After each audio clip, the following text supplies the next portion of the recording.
BRS పార్టీలో ముసలం మొదలైనట్టుగా కనపడుతుంది. ఎందుకంటే జీవన్ రెడ్డి గారు ఎప్పుడైతే కాంగ్రెస్ పార్టీని వదలాలి, బీఆర్ఎస్లోకి పోవాలి అంటే ఆ పార్టీలో ఉన్న నాయకులు జీవన్ రెడ్డి గారు చేరిక మీద వాళ్ళకే కొంత అండర్స్టాండింగ్ లేకుండా ఉన్నట్టుగా క్లియర్గా కనపడుతుంది.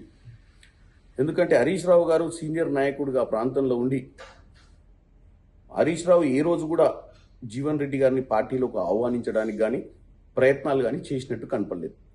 రెండోది, కేటీఆర్ గారు జగిత్యాల పోయినప్పుడు మొదటిసారి జీవన్ రెడ్డి గారిని విదేశాల నుంచి వచ్చి హరీష్ రావు గారి ఇంటికి వెళ్ళి బతిలాడి తీసుకుపోయిన, ఎందుకంటే చూడటానికి బాగుండదని, ఎవరైనా హరీష్ రావు రాకుండా ఓన్లీ కేటీఆర్ వస్తాడని. నెక్స్ట్ డే ఎప్పుడైతే కేసీఆర్ ఫామ్ హౌస్కి తీసుకుపోయారు జీవన్ రెడ్డి గారిని, హరీష్ రావు గారు పోకపోవడంలో కూడా మనకు క్లియర్గా కనపడుతుంది ఆంతర్యం. ఇక పోతే ఆల్రెడీ ఆ పార్టీల కవిత పార్టీతో సరిపోక కొత్త పార్టీ పెట్టి బయటకు వచ్చింది.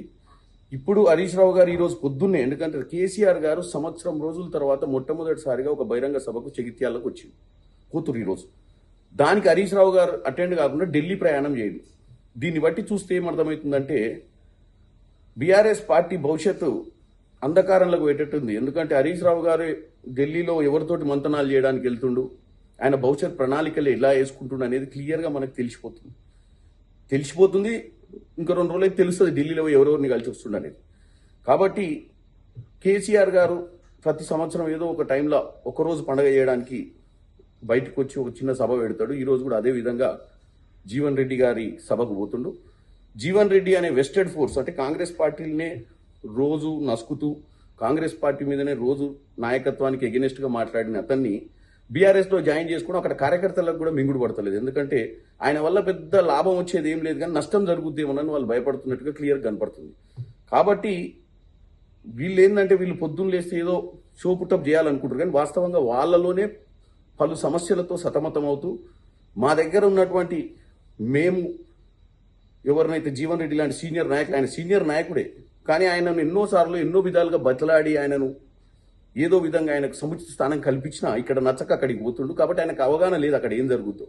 ఆడ ఒక్కరోజు పండుగనే, మొదటి రోజే ఈ వివిఐపి, తర్వాత అక్కడున్న నాయకులను అడిగితే చెప్తారు వాళ్ళ బతుకులు ఎట్లయితే.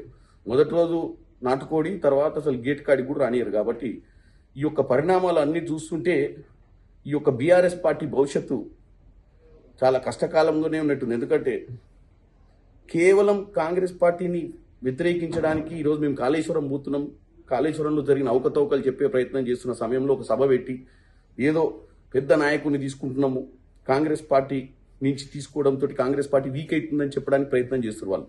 కాంగ్రెస్ పార్టీ వీక్ కావట్లే, బీఆర్ఎస్ పార్టీలనే ముసలం మొదలైంది, మునిగిపోయే పొడవ మాదిరిగా తయారైంది.